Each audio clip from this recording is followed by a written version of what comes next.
তো আজ বানাবো নরম তুলতুলে আলু ও মখমলে গ্রেভির সাথে দারুণ স্বাদের রেসিপি আলু মহারানি। আর এই দারুণ স্বাদের রেসিপিটা শুরু করার আগে লাইক ও সাবস্ক্রাইব বাটনটা অবশ্যই প্রেস করে দেবেন। তো প্রথমে নিয়েছি আলু সেদ্ধ, এখানে 500 গ্রামের মতো আলু রয়েছে। আর আলু সেদ্ধ দেখানোর মতন কিছু নেই, তাই এটা আগে থেকেই তৈরি করে রেখে দিয়েছি। এরপর বানিয়ে নেবো একটা বাটা মশলা, চাই হচ্ছে রসুন, আদা এবং হচ্ছে কাঁচা লঙ্কা। সামান্য জল দিয়ে একটা স্মুথ পেস্ট বানিয়ে নেবো। এরপর বানিয়ে নেবো আরেকটি মশলা, এর জন্য চাই 1 চামচের মতো চার মগজ, আর নেব 5টার মতো কাজু বাদাম, আর দিয়ে দেবো 3 থেকে 4 টেবিল চামচের মতো টক দই।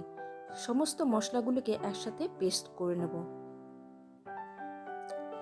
আর দেখতেই পাচ্ছেন এখানটা পেস্টটা একদম রেডি হয়ে গেছে।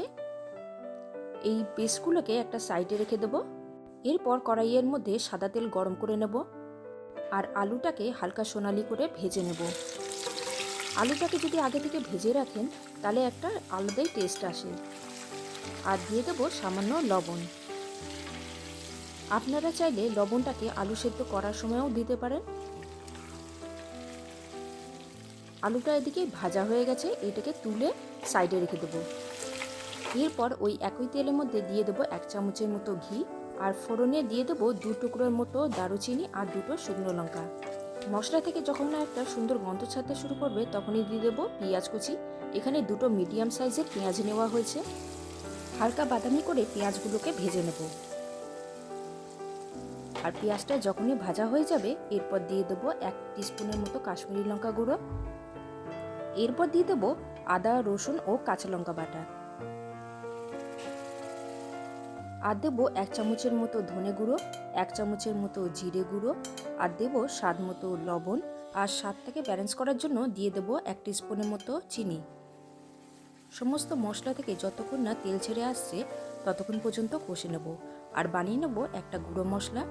এই মশলা বানানোর জন্য প্রয়োজন হচ্ছে 1 টিস্পুনের মতো মৌরি, 2টো শুকনো লঙ্কা, 4টে এলাচ, 1 টিস্পুনের মতো গোলমরিচ, আর 2 টুকরোর মতো জয়িত্রী। সমস্ত মশলাগুলোকে ড্রাই রোস্ট করে নেব। আর মশলাটা যখনই ঠান্ডা হয়ে যাবে তখনও সেটাকে গুঁড়ো করে নেব। এদিকে মশলা থেকে তেলও ছেড়ে দিয়েছে। এরপর এর মধ্যে দিয়ে দেবো 4 মগজ, কাজু বাদাম এবং দইয়ের পেস্ট। আর বাটিটাকে সামান্য জল দিয়ে একটু ধুয়ে নিয়ে সেটাকে দিয়ে দেবো। আর আপনাদের কাছে একটাই রিকোয়েস্ট, আমাদের রান্না যদি আপনাদের ভালো লাগে তবে ডলিস রেসিপি চ্যানেলটি অবশ্যই সাবস্ক্রাইব করে নেবেন। আর দেখতেই পাচ্ছেন তেলটা অনেকটাই ছেড়ে এসেছে। এরপর দিয়ে দেবো ভেজে রাখা আলু। আলুটা দেওয়ার পর ভালো করে মিক্স করে নেব। আর এই রেসিপিটা এতটাই টেস্টি, বাড়িতে বানানোর একটা অনুরোধ রইল।